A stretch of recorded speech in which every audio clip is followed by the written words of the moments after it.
One is extends the idea of technology again and the privacy. One of the big issues in the United States right now is, should Apple open up the privacy of a phone? Right? I'd love to hear your thoughts on that. And then the second one, it goes back to why you're here, which is what is missing in the Paris Agreement, and how can the SDGs, which have already been passed, that's already being implemented, how can that work hand in hand? I'm actually going to defer on the first question because I am a member of the board and I have an obligation to let the company speak for itself on that. I think it's a better approach for me to take.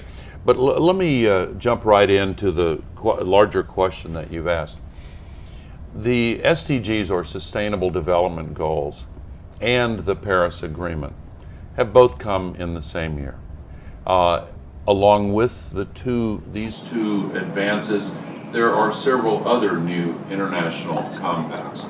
And taken together, they represent the beginning of a new global era in which the community of nations is formally recognizing a set of obligations to steer our course toward more social and justice, climate justice, economic justice.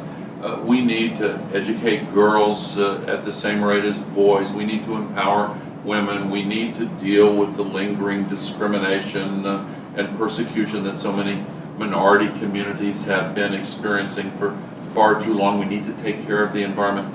How all of these different mandates work together remains to be seen, but it's clear that many of them are overlapping. When we protect the forest, we save living species, and we help to reduce the climate crisis.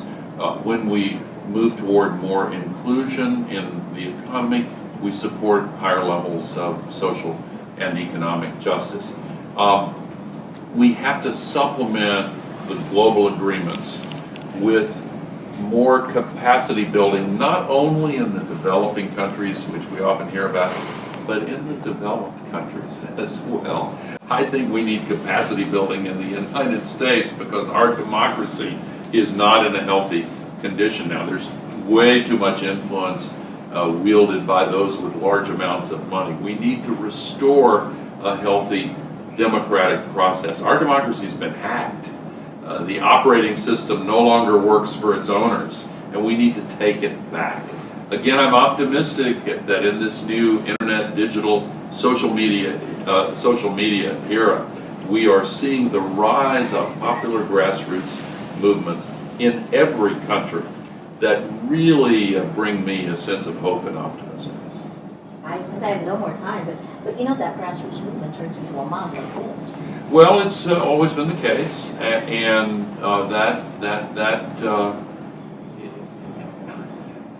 that is a risk that the advocates of democracy have always been willing to run, because in the long run, the benefits of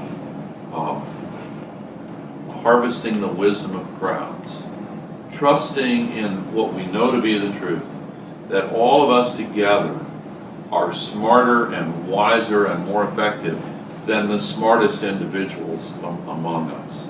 If we can create the social and political conditions that bring out the strengths in democracy while avoiding the dangers of mobocracy, then that is our best and only viable pathway.